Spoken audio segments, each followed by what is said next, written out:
我哋就睇一睇住客點樣描述漏水狀況。好，麻煩講一講個漏水狀況。嗱嗰個，等師傅講下先啦。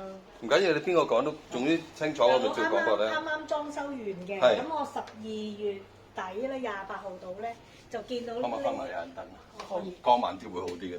OK 好，唔緊要。咁咧就我就發現呢一度咧係呢啲話都唔係首先咧就道門呢度唔係，首先呢唔緊要，一個個講就係呢個位拱起咗少少啦。就發現拱起咗少少。係。咁開頭咧就唔諗到係滲水，就以為係工程嘅時候入咗啲水咁樣。係啦，咁跟住到1月頭咧就開始大少少。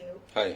跟住到1月10零號咧就發覺佢係即係越嚟越即係幾層次咁。好嗱，1月頭開始發現啦，咁你幾時開始入住呢個單位㗎？我12月，OK 好得廿幾號。明白。廿幾號係啦，係啦，咁跟住咧就慢慢呢一度咧，好，閂唔到門啦。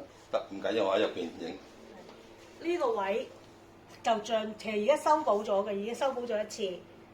過年前修補咗一次，咁今日就開始脹起甩油啦，閂唔到門。過年前係啦，咁跟住咧就係呢一個情況。最主要係呢度拱氣啦，好明顯係啦。越嚟越大啦，而家由呢一度今日一路去咧。得 OK 睇到。嚟到呢一度。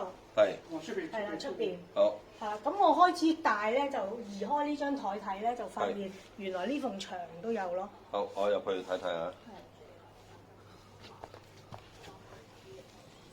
呢個位都係滲水，滲水啦呢啲，OK 好，濕嘅。去到嗰邊。好。應該嚟到呢度㗎。好，等我褪咗出嚟先。好。就去到呢度，係啦。係啦，係如果開到低就盡量開得。呢條條係直情拱起咗啦。拱起曬係啦。OK 好。脹起曬。OK 好。嗱嚟到呢。見到好。咁仲冇其他嘢你喺你哋見到嘅？唔係見唔到唔緊要啊，見到嘅你話俾我聽啫，個意思。最主要就係呢度嗰個係。OK 明白。即係新裝修之後漲起啊，呢樣越大咯。明白。OK 好，即係就咁多。OK。紅外線顯影下漏水無所遁形，確認漏水位置再進行工程，先可以真正解決漏水問題。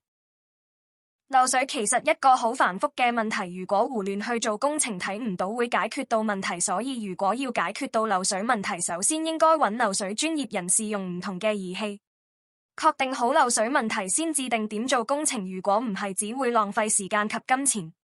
K21 漏水檢查預約WhatsApp 92185392。